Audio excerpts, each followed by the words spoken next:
Right, Miss Jane, grabe tong show of force. Nakakatuwa to see the talent roster growing.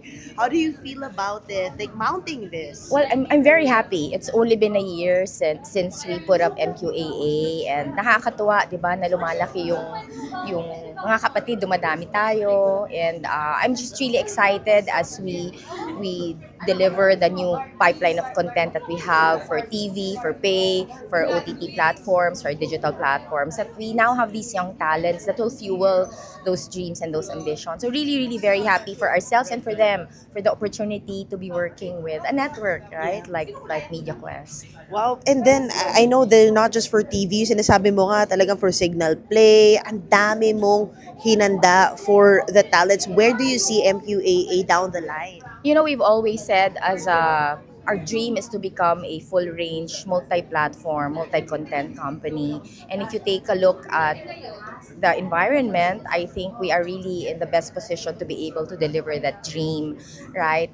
One thing is the platform, the other thing is the software that fuels the platform. So, you know, we're working a lot with a lot of creative people, writers, and of course, artists. And I just really want to make sure that we're able to grow our own set, our own roster of talents, because it's actually more efficient for us. And in the long term, I think strategically, it makes better sense for us. Wow. Thank you so much, ma'am. Thank you. Thank you po. Thank you, Miss Jane.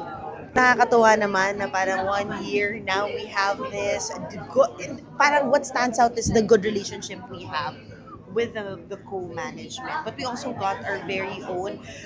Kamusta po yung ano nito, no, yung pagbuo nyo ng MQAA Artist Agency and looking at it today?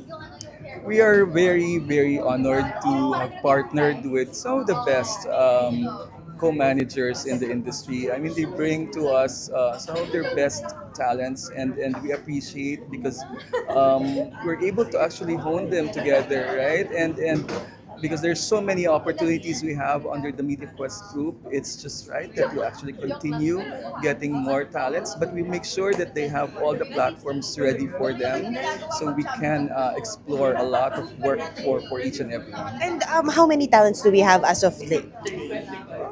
I would say about 45, 50 talents, but there's more because we just got this and if I could say Mr. M and the team also helping us out already Wow, scouting. with screening, scouting, recruitment, development, everything overall management of our talents. So that's going to be something to look forward to.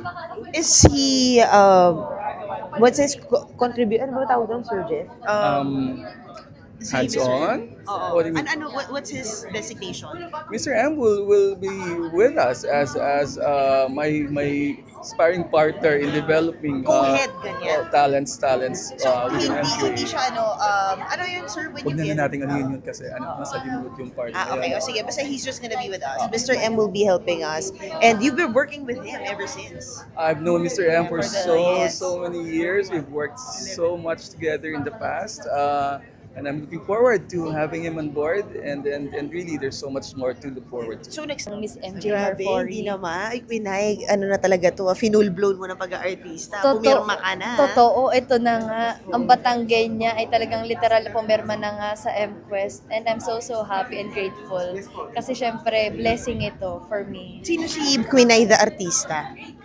Ako syempre, nandun pa rin yung Batanggay niya. Hindi mawawala yun kasi doon yung roots ko eh. Tapos si Queen ay very simple, super love niya lahat ng mga sumusuporta sa kanya. At syempre, nandun pa rin yung pagdi-discover niya sa mga talents.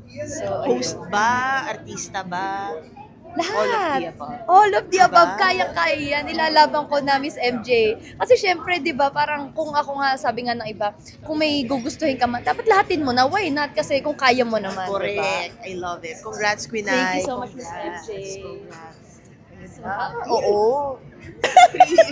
parang good to be ganito na, diba? Pero syempre, you were here since the beginning. You believed in the vision. You also sacrificed so much doing this today, the ceremonial signing. How did it make you feel?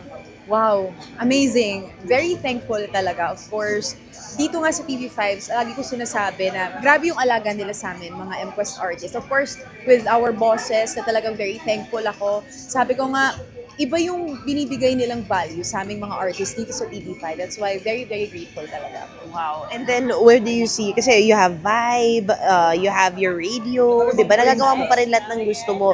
Meron ka pa ba na gustong itap on drama, serye, ano ba? Yes, actually, if meron akong ginawa recently lang na, of course, acting naman to. So, ito yung bagong aabangan ng mga ano natin, ng mga V's, ng mga kapatid natin. So, kung bibigyan ako ng mga pagkakataon sa acting, gusto ko rin siyang i-pursue. Ayun. Thank you so much. Ay, wow. Great contract signing moment Yes. today. What made you join MQAA? Well, MQAA, I think that I'm gonna have a lot of opportunities, a lot more work and stuff. Oo, kasama na kayo, go. Kumain Yes. ako. Bakit daw tayo Bakit nag-join ka ng na? MQAA? Sabi ko, we're gonna have more opportunities, more work. Yes. Obviously, I'm very happy to join this family. And madami akong mga friends dito. Oh, Yeah. sino yung makatambal? Makatambal sa MQAA. Hindi yung pwede pinili isa't isa. Ay, Na-meet ko kanina yung si Queen ay may ka-partner na ba yan? Yes. Feeling ko bagay yung personality na medyo makulit din kasi ako eh. Yeah, nakukulitan ako. Ang kulit niya kanina sabihin eh. ko sana si Christoph, pero hindi Ay, naku, iba pwede. pinili. Hindi daw pwede. Hindi daw tayo Sino? pwede. I don't know. Secret. May irereto ako sa'yo. Did you have your first series already? Or have Wala you... pa po. Wow. So what are you looking forward for? Yes, to do a series, magti-TV, hopefully hosting, singer din po ako, so Yes. sana mag-guesting, maybe sa Vibe. I don't know. Ay, pwede ka doon. Manifest, yes. I love it. Ayan, it will happen. Congratulations, guys.